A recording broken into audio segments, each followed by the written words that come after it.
Hello viewers, আমি তানভীর মুস্তফা। আশা করি আপনারা সবাই ভালো আছেন। অনেক দিন পর ঈদের ছুটি ও আমার নিজের কিছু ব্যস্ততার কারণে আমরা টিউটোরিয়াল দিতে পারিনি। তো আজকে থেকে আমরা রেগুলার আবার টিউটোরিয়াল দেওয়া শুরু করব। আমরা এর আগে এসইওর যে অন পেজের যে বেসিক কিছু টেকনিক ছিল ওইগুলো আমরা কভার করেছি এবং আপনাদেরকে বলেছিলাম আমরা কিওয়ার্ড রিসার্চ কমপ্লিট করার পরে আমরা ওয়েবসাইট কিভাবে তৈরি করতে হয় সেটার আমরা ভিডিওতে আমরা শেখাবো। তো আজকে থেকে আমরা শিখব কিভাবে একটা ওয়েবসাইট তৈরি করতে হয় এবং ওই ওয়েবসাইটে কিভাবে এসইও করতে হয়। বলে রাখা ভালো, ওয়েবসাইট তৈরির অনেকগুলা প্ল্যাটফর্ম এখন আছে। তো এর মধ্যে সবচেয়ে ভালো যে প্ল্যাটফর্মটা সেটা হচ্ছে ওয়ার্ডপ্রেস। ওয়ার্ডপ্রেসের মাধ্যমে আপনি অনেক ভালো মানের প্রফেশনাল মানের ওয়েবসাইট তৈরি করতে পারেন কোনো ধরনের কোডিং ল্যাঙ্গুয়েজ না জানার মাধ্যমেই। তাই আমাদের মতো যারা ডিজিটাল মার্কেটার আছেন তারা সবচেয়ে বেশি প্রেফার করেন ওয়ার্ডপ্রেসকেই। আর আরেকটা কথা না বললেই না, আপনি ওয়ার্ডপ্রেস দিয়ে সবচেয়ে ভালো এসইও করতে পারবেন। এসইওর জন্য সবচেয়ে ভালো প্ল্যাটফর্ম হচ্ছে ওয়ার্ডপ্রেস। তো এজন্যই আমরা আমাদের যেই ওয়েবসাইটটা তৈরি করব সেটা আমরা ওয়ার্ডপ্রেস দিয়েই তৈরি করব।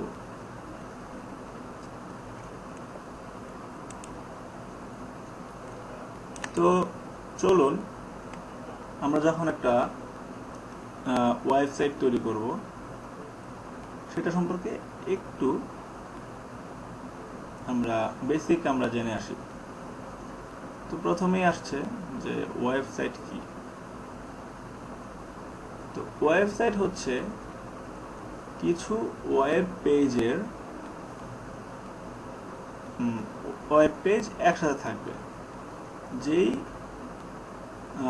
ওয়েব পেজগুলোতে বিভিন্ন ধরনের কন্টেন্ট থাকবে, যেমন আপনার text content, image content, video content, এই ধরনের কন্টেন্টগুলা একসাথে থাকবে এবং এই ধরনের অনেকগুলা পেজ একসাথে যখন একটা ঠিকানায় আমরা দেখতে পারি তখন সেটা হবে একটা website. According to Wikipedia, a website is a set of web pages that are joined together. যেটা আমি একটু আগে বলেছিলাম যে অনেকগুলো ওয়েব পেজ একসাথে জয়েন থাকবে। People look at websites with a computer of some kind, sometimes including the computer inside mobile telephones and television. The websites are kept on computers called web server. মানে হচ্ছে আপনি এই ওয়েবসাইটটা আপনি আপনার মোবাইলও দেখতে পারেন, আপনার কম্পিউটারও দেখতে পারেন এবং এই ওয়েবসাইটটা যেই কম্পিউটারে সেভ থাকবে, স্টোর করা থাকবে, সেটাকে বলা হবে ওয়েব সার্ভার। তার মানে ওয়েবসাইট হচ্ছে কিছু ওয়েব পেজ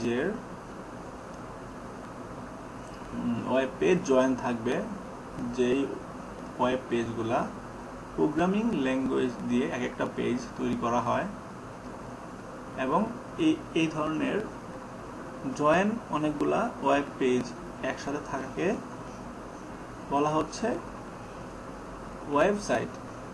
আর এই ওয়েবসাইটটা আপনি আপনার মোবাইল ফোন, কম্পিউটারে আপনি দেখতে পারেন। আর ওয়েবসাইটটা যেখানে স্টোর থাকে সেটাকে বলা হচ্ছে ওয়েব সার্ভার। তো এই হচ্ছে ওয়েবসাইট। এখন আসেন, what is web page? According to Wikipedia, a web page is a part of a website. It is in the form of text and images. Web pages are connected by links. Clicking on a link makes another web page appear. উইকিপিডিয়ার মতে web page হচ্ছে একটা ওয়েবসাইটের part, যেটা কিনা আপনার text এবং image ভিত্তিতে হয়। একটা ওয়েব পেজ কানেক্ট থাকে আরেকটা ওয়েব পেজের সাথে। একটা ওয়েব পেজে আমরা যখন ক্লিক করব তখন লিংকে ক্লিক করলে আরেকটা ওয়েব পেজে আমাদের সামনে চলে আসবে। Web pages are hosted on web servers and downloaded and viewed with a web browser. আমাদের ওয়েব পেজগুলা একটা ওয়েব সার্ভারে হোস্ট করা থাকে, এবং এটা আমরা যখন ওয়েব সাইটের নামটা লিখি তখন এই ওয়েবসাইটটা আমাদের ব্রাউজারে চলে আসে। Web pages are sent to the browser in HTML code. আমাদের যে ওয়েব পেজগুলো আছে এগুলা HTML কোডের মাধ্যমে ব্রাউজারে আসে, সাধারণত HTML কোডই আসে। The writer of the page can write HTML directly or use a computer program to convert other writing to HTML. তো নরমালি আপনার আমাদের যে ব্রাউজার আছে, কম্পিউটার প্রোগ্রাম সরাসরি HTML দিয়ে আমাদের এটা দেখায়, বা HTML থেকে অন্য প্রোগ্রামে কনভার্ট করে HTML।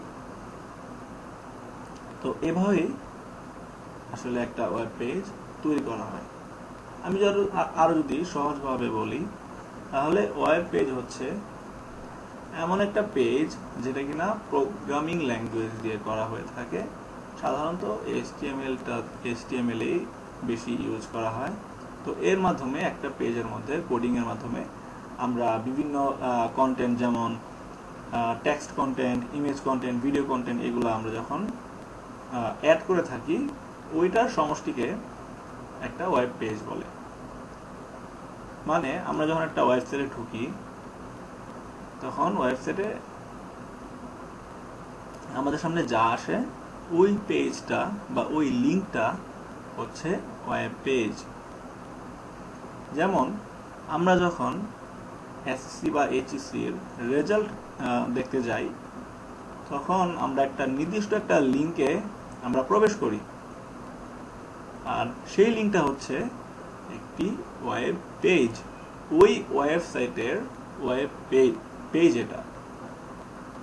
এরকম শত শত পেজ নিয়ে একটা ওয়েবসাইট তৈরি হয়ে থাকে।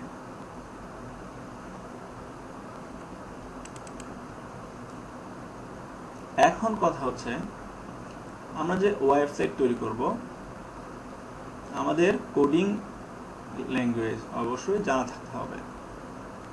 আমরা যেহেতু ডিজিটাল মার্কেটার, আমাদের কাজ করতে হয় অনেক ধরনের। আপনি এসইও মার্কেটার, আপনাকে ওয়েবসাইট বানাতে জানতে হবে। আপনার হালকা পাতলা গ্রাফিক ডিজাইন আপনি জানতে হবে।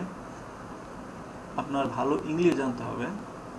কোনো সময় দেখা যায় আপনার কন্টেন্ট তো আপনার রাইটিং করতে হতে পারে। তো একজন এসইও এক্সপার্টের সবগুলাই পার্টি কম বেশি জানতে হয়। এখন এসইও এক্সপার্ট হিসাবে আমরা যদি ওয়েবসাইট তৈরি করতে যাই আমাদের অবশ্যই প্রোগ্রামিং ল্যাঙ্গুয়েজের দরকার। কিন্তু কথা হচ্ছে যে আপনি যদি প্রোগ্রামিং ল্যাঙ্গুয়েজ আপনি শিখে একটা ওয়েবসাইট তৈরি করেন, সেটা আপনার জন্য হবে অনেক বেশি সময় লাগবে, আপনার পরিশ্রম লাগবে অনেক। তো এই জিনিসগুলা আমরা সাধারণত এসইও এক্সপার্ট যারা আছে আমরা এগুলাতে যাই না। এখন বর্তমানে ওয়েবসাইট বিল্ড আপের জন্য কিছু প্ল্যাটফর্ম আছে। এই প্ল্যাটফর্মগুলা ইউজ করে আমরা খুব সহজে প্রফেশনাল মানের ওয়েবসাইট তৈরি করতে পারি কোডিং জ্ঞান ছাড়াই।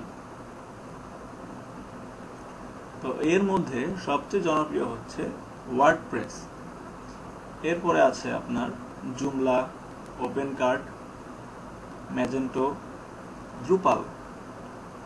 এগুলা হচ্ছে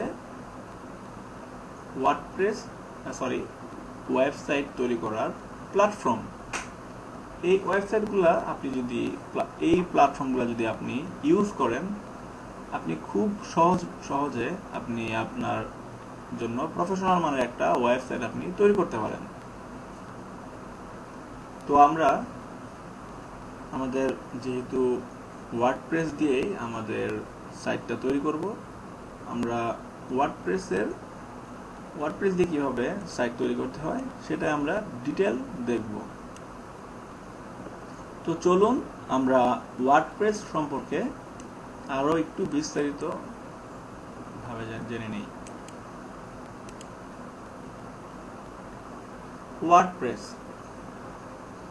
WordPress is an online open source website creation tool written in PHP, but in non-geek speak, it's probably the easiest and most powerful blogging and website content management system in existence today.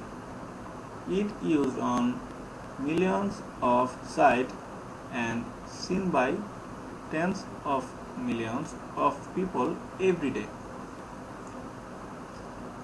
WordPress বলতে যে আমরা প্ল্যাটফর্মটা বুঝি, এটা একটা open source website creation টুল, যেটা কিনা PHP দিয়ে তৈরি করা হয়েছে। আমি যদি সহজ ভাষায় বলি, এটা হচ্ছে খুব ইজি একটা সিস্টেম এবং খুবই পাওয়ারফুল একটা সিস্টেম, যার মাধ্যমে আপনি একটা ব্লগিং ওয়েবসাইট বা প্রফেশনাল ওয়েবসাইট তৈরি করতে পারেন। আর ওয়ার্ডপ্রেসকে বলা হয় কন্টেন্ট ম্যানেজমেন্ট সিস্টেম বা সিএমএস। এই কন্টেন্ট ম্যানেজমেন্ট সিস্টেম কেন বলা হচ্ছে?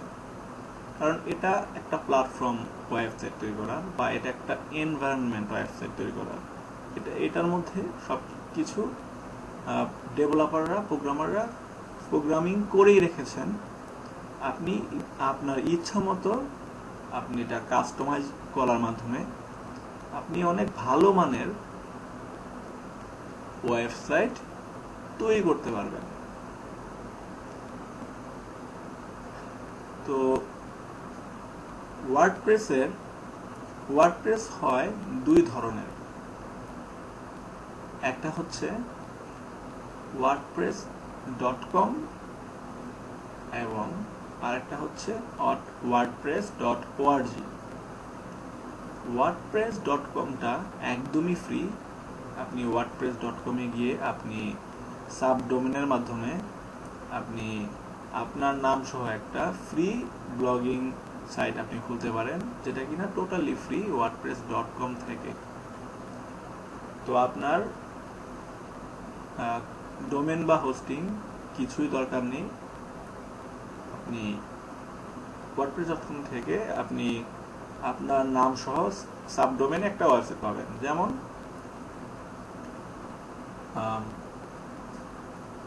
robin.wordpress.com।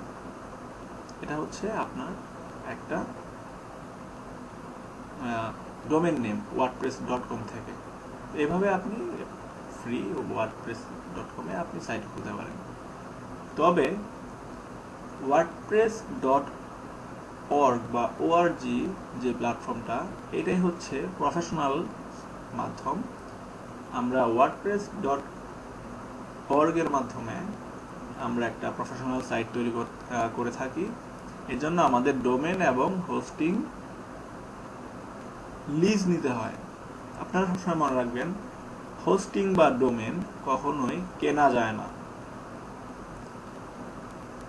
আমরা সবসময় হোস্টিং কোম্পানি এবং ডোমেন প্রোভাইডার আইক্যান, এখান থেকে আমরা ডোমেন লিজ নিয়ে থাকি একটা নির্দিষ্ট সার্টেন টাইমের জন্য, একটা নির্দিষ্ট সময়ের জন্য, সময় পর্যন্ত আমরা ওয়েবসাইটের ডোমেন এবং হোস্টিং লিজ নিয়ে থাকি। এটাকে আমরা সাধারণত বলি যে আমরা ডোমেন হোস্টিং কিনেছি। এখন এই লিজ নেওয়ার টাইমটা হতে পারে 1 বছর, 2 বছর, 3 বছর, বা আপনার ইচ্ছা মতো আপনি এটা রিনিউ করতে পারবেন। এখন কথা হচ্ছে, আপনি যদি 1 বছরের জন্য আপনার একটা ডোমেন হোস্টিং আপনি কিনেন বা লিজ নেন, এটা 1 বছর যাওয়ার পরে আপনি এটা রিনিউ করতে পারবেন। আর আপনি যদি এটা রিনিউ না করেন, তাহলে অটোমেটিকলি আপনার ডোমেনটা অন্য যে কেউ কিনে নিতে পারবে, বা যে কেউ আবার লিজ নিতে পারবে অন্য যে কোনো কারো নামে। তো wordpress.org দিয়ে আমরা একটা ওয়েবসাইট তৈরি করব, এবং আমরা টিউটোরিয়ালে দেখাবো কিভাবে wordpress.org দিয়ে প্রফেশনাল মানের ওয়েবসাইট তৈরি করতে হয়, আর সেটা টোটালি ডোমেন এবং হোস্টিং লিজ নেওয়ার মাধ্যমে। আপনি wordpress.org মূলত সেটাও একটা ফ্রি প্ল্যাটফর্ম। তবে wordpress.org তে আপনার ওয়ার্ডপ্রেসের একটা সফটওয়্যার থাকে। আমরা আগে বলেছি এটা একটা সফটওয়্যার ক্রিয়েশন টুল, ওয়েবসাইট ক্রিয়েশন টুল, সেটা অবশ্যই একটা সফটওয়্যার। wordpress.org থেকে আমরা সফটওয়্যারটা ডাউনলোড দিব এবং সেটা আমাদের ওয়েবসাইটে ইনস্টল করব। দেন এটার মাধ্যমে আমরা একটা প্রফেশনাল ওয়েবসাইট তৈরি করব। তো wordpress.com এবং wordpress.org তে আরো কিছু ডিফারেন্স আছে, সেটা আমি একটু বলি। যেমন আপনি wordpress.com এ আপনার ইচ্ছা মতো কাস্টমাইজ থিম আপনি ইউজ করতে পারবেন না। আপনি wordpress.com এ অনেক কিছুই আপনার স্বাধীনতা মতো আপনি ইউজ করতে পারবেন না। wordpress.org তে আপনার ইচ্ছা মতো আপনি যা খুশি তাই করতে পারবেন। আপনার ইচ্ছা মতো আপনি কাস্টমাইজ থিম ইউজ করতে পারবেন। আপনি যদি কোডিং পারেন, তাহলে আপনি ওয়ার্ডপ্রেস কাস্টমাইজ থিম, আপনার কোডিং করা থিম ওয়ার্ডপ্রেস ইনস্টল দিয়ে আপনি সাইট তৈরি করতে পারেন। আপনার ইচ্ছা মতো আপনি থিম কিনে ইউজ করতে পারেন, বাইরে থেকেও আপনি আনতে পারেন। বা wordpress.com এবং wordpress.org দুটোতেই অনেক ফ্রি থিম দেওয়া আছে, মানে ওয়েবসাইট লেআউট দেওয়া আছে। সেটাও আপনি ইউজ করে আপনি ভালো মানের প্রফেশনাল মানের সাইট তৈরি করতে পারেন। পাশাপাশি ওয়ার্ডপ্রেসে আমরা কিন্তু প্লাগইন ইউজ করি। প্লাগইন বলতে কি? প্লাগইন এমন একটা জিনিস যেটা কিনা আপনার ওয়েবসাইটে একটা অপশন কম, বাট আপনার এই অপশনটা দরকার, তখন ওইটা আপনি প্লাগইনের মাধ্যমে অ্যাড করতে পারেন। ধরেন আপনার সাইটে যোগাযোগ করার মতো কোনো ধরনের ফর্ম নাই, কন্টাক্ট ফর্ম নাই, আপনার যে ওয়েবসাইটে আপনার ওয়ার্ডপ্রেসের যে থিমটা, এটাতে কোনো ধরনের কন্টাক্ট ফর্ম নাই, তখন আপনি ইচ্ছা করলে কন্টাক্ট ফর্ম 7 একটা প্লাগইন, এটা ইনস্টল করে আপনার সাইটে কন্টাক্ট ফর্ম আপনি ইউজ করতে পারেন।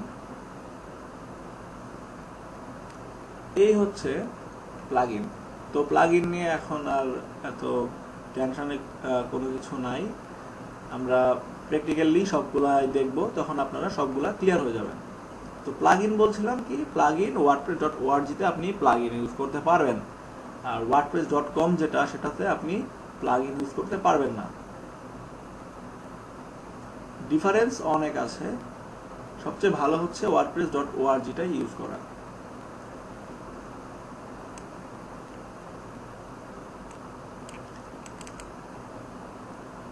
তো একটা প্রফেশনাল মানের ওয়েবসাইট যখন আমরা তৈরি করব, তখন আমরা দুইটা জিনিস আমরা ইউজ করব। আমাদের ডোমেন নিতে হবে এবং হোস্টিং নিতে হবে। তো ডোমেন নেমটা কি?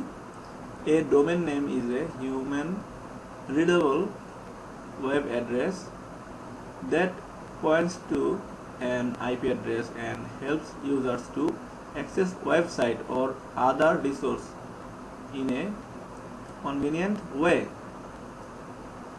The first level set of domain names are the top level domains, TLD, such as the prominent domains .com, .info, .net, .edu and .org, and the country code top level domains like .uk, .in, .com, .pd। এখন কথা হচ্ছে যে domain নেমটা হচ্ছে আমরা যখন গুগলে search করি, গুগল www.google.com, এই যে এখানে google.com, এটা হচ্ছে ডোমেন, মানে একটা ওয়েবসাইটের নাম। এই ওয়েবসাইটের নামটা একটা আইপি অ্যাড্রেসের মাধ্যমে ওয়েব সার্ভারে অ্যাড করা থাকে। যখন আমরা ওই ওয়েবসাইটটা আমাদের ব্রাউজারে লিখে এন্টার দেই, তখন আমাদের ওয়েবসাইট থেকে ওই আইপি অ্যাড্রেসে একটা পিং যায়। ওই পিংটা যাওয়ার পরে ওই সার্ভার থেকে আমাদের ওয়েবসাইটটা আমাদের ব্রাউজারে শো করে দেন আমরা একটা ওয়েবসাইট ব্রাউজ করতে পারি, ব্যবহার করতে পারি। তো ডোমেনের কিছু লেভেল আছে, ফার্স্ট লেভেল, সেকেন্ড লেভেল, এভাবে ডোমেনের কিছু কোয়ালিটি লেভেল আছে। এর মধ্যে একদম টপ লেভেল যে ডোমেন, সেটাকে সংক্ষেপে বলা হয় টিএলডি। আর এটা টপ লেভেল ডোমেনের আপনারা দেখবেন যে .com, .info, .net, .edu, .org এইগুলা হচ্ছে টপ লেভেল ডোমেন। আর কান্ট্রি কোড ডোমেন বলে, যেই ডোমেন সাইটগুলোর নামের পিছনে দেখবেন .in, .uk, .com, .bd, এইগুলা হচ্ছে কান্ট্রি কোড ডোমেন। এগুলো হচ্ছে ডোমেনের ভাগ। এর বাইরেও কিন্তু অনেক ধরনের ডোমেন নেম আছে, যেমন ধরেন যে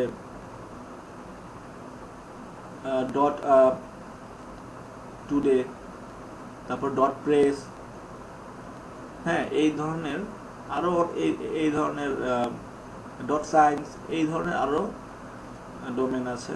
ডোমেন এক্সটেনশন বলে এটাকে। .xyz, এগুলা কিন্তু ডোমেন। তো এগুলাকে বলা হচ্ছে ডোমেন নেম এবং ডোমেনের কিছু ভাগ। আমরা এতক্ষণ হালকা একটা ধারণা নিলাম। তো আপনার একটা সাইট তৈরি করতে অবশ্যই ডোমেন নেম লাগবে, এবং আমরা যখন একটা প্রফেশনাল সাইট আমরা তৈরি করি, তখন আমরা .com দিয়েই নেই। .com মানে হচ্ছে কমার্শিয়াল, .info মানে ইনফরমেশন, .net মানে নেটওয়ার্ক, .edu মানে এডুকেশন, অর্গ মানে অর্গানাইজেশন, এর মধ্যে আমরা যেহেতু .comটা ইউজ করি মানে কমার্শিয়াল, সবসময় .comটা আমরা নেওয়ার চেষ্টা করব। যদি আমরা .com না পাই তাহলে আমরা .net-এ আমরা যাব, আর .netও যদি আমরা না পাই তাহলে দেখা যাবে যে আমরা ইনফোতে যাই। আর এডুকেশন আর অর্গানাইজেশন এগুলা কখন আমরা ইউজ করবো, যখন আমরা কোনো ধরনের এডুকেশন সাইট বানাবো তখন আমরা .edu ইউজ করবো। কোনো ধরনের অর্গানাইজেশনের সাইট যদি আমরা বানাই তখন আমরা অর্গানাইজেশন বা .org আমরা ইউজ করব। আশা করি ডোমেন এবং ডোমেন নেম নিয়ে আপনাদের যে একটা কৌতূহল ছিল সেটা ক্লিয়ার হয়েছে।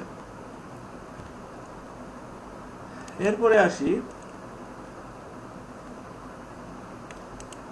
আসি আমরা হোস্টিং। আমরা যে একটা ওয়েবসাইট বানাবো সেটার জন্য আমাদের ডোমেন এবং হোস্টিং দুইটা জিনিসই দরকার। আমরা যদি আরেকটু ক্লিয়ার ভাবে বলি, ধরেন আপনি একটা বাড়ি বানাবেন।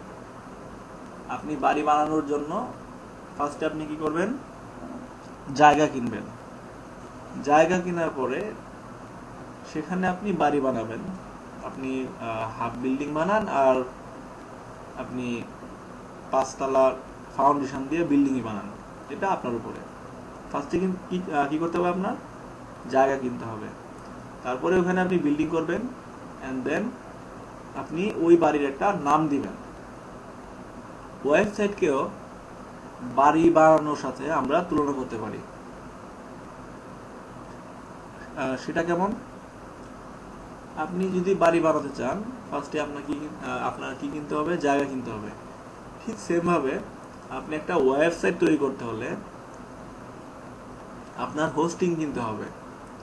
মানে আপনার পৃথিবীর কোনো একটা কম্পিউটার থেকে আপনি জায়গা নিবেন, আপনি লিজ নিবেন বা কিনবেন। তো ওই হোস্টিং এ আপনার সাইটটা রাখবেন। এবং আমরা যখন বাড়ি বানাই, বাড়ি বানানোর পরে আমরা বাড়ির একটা নাম দেই, আর সেই নামটাকে আমরা ওয়েবসাইটে বলছি ডোমেন নেম। ক্লিয়ার হয়েছেন আশা করি। তো আপনি বাড়ি বানানোর সময় জায়গা কিনেন, ঠিক সেভাবে আপনার হোস্টিং কিনতে হবে। হোস্টিং এর মধ্যে আপনার ওয়েবসাইটটা আপনি স্টোর করবেন।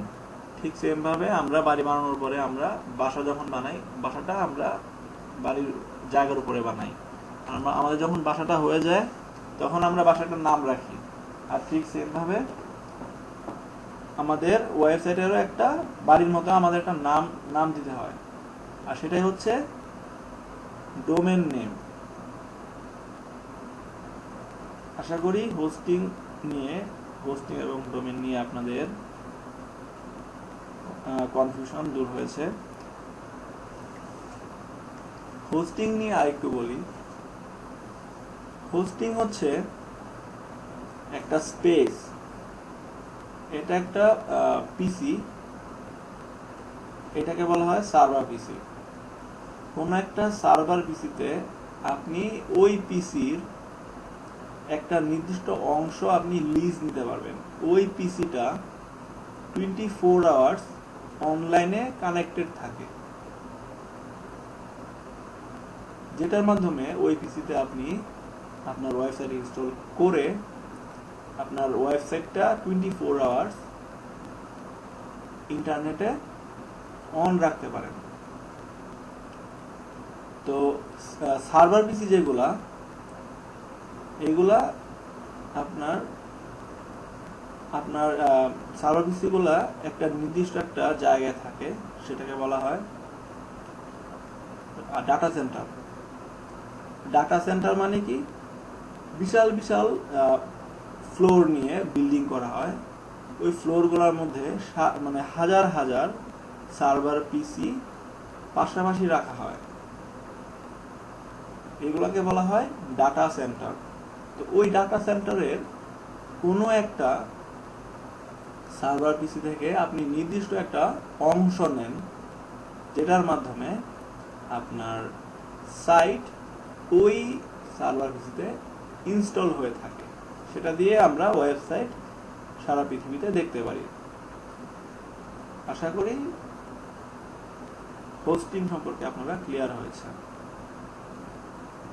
হোস্টিং সার্ভিস, তো এই হোস্টিং সার্ভিস দেওয়ার জন্য অনেকগুলা কোম্পানি আছে, ওয়ার্ল্ড ওয়াইড ইন্টারন্যাশনাল অনেকগুলা কোম্পানি আছে যারা কিনা এই হোস্টিং সার্ভিস দেয়। তাদের মধ্যে সবচেয়ে জনপ্রিয় যেই ইন্টারন্যাশনাল যে কোম্পানিগুলো আছে সেগুলো হচ্ছে হোস্টগ্যাটর, নেমচিপ, ব্লুহোস্ট, গোডেরি। এরা হচ্ছে এই ইন্টারনেট জগতে হোস্টিং সার্ভিস প্রোভাইডারের মধ্যে সবচেয়ে বড় সার্ভিস প্রোভাইডার। আপনি এইগুলা থেকে যে কোনো একটা থেকে আপনার জন্য আপনি ডোমেন হোস্টিং লিজ নিতে পারেন বা কিনতে পারেন।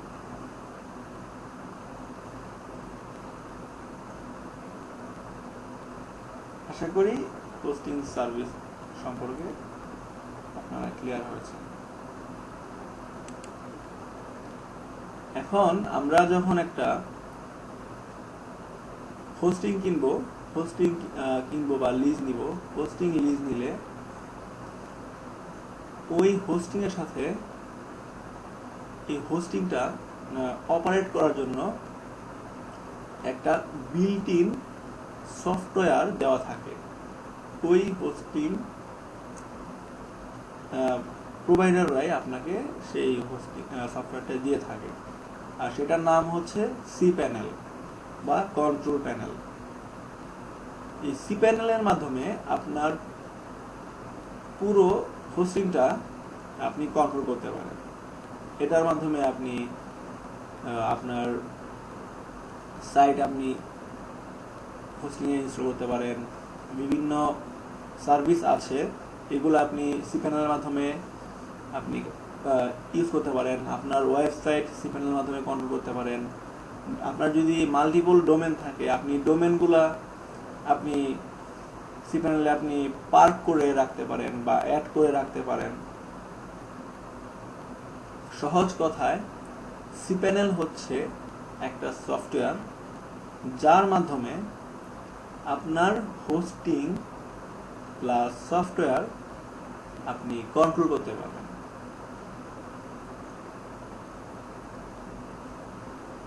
আর আমরা cPanel-টা কিভাবে ইউজ করতে হয় টোটালটাই আমরা পরবর্তী টিউটোরিয়ালে আমরা দেখব।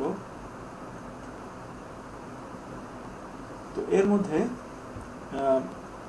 আমরা দেখব যে ওয়ার্ডপ্রেস কিভাবে ইনস্টল করতে হয়, ওয়ার্ডপ্রেসের জন্য ইনস্টলেশনের জন্য কি কি ক্রাইটেরিয়া আমাদের ফলো করতে হয়, প্রত্যেকটা স্টেপ বাই স্টেপ আমরা পরবর্তী টিউটোরিয়ালে দেখব। তো সে পর্যন্ত ভালো থাকুন।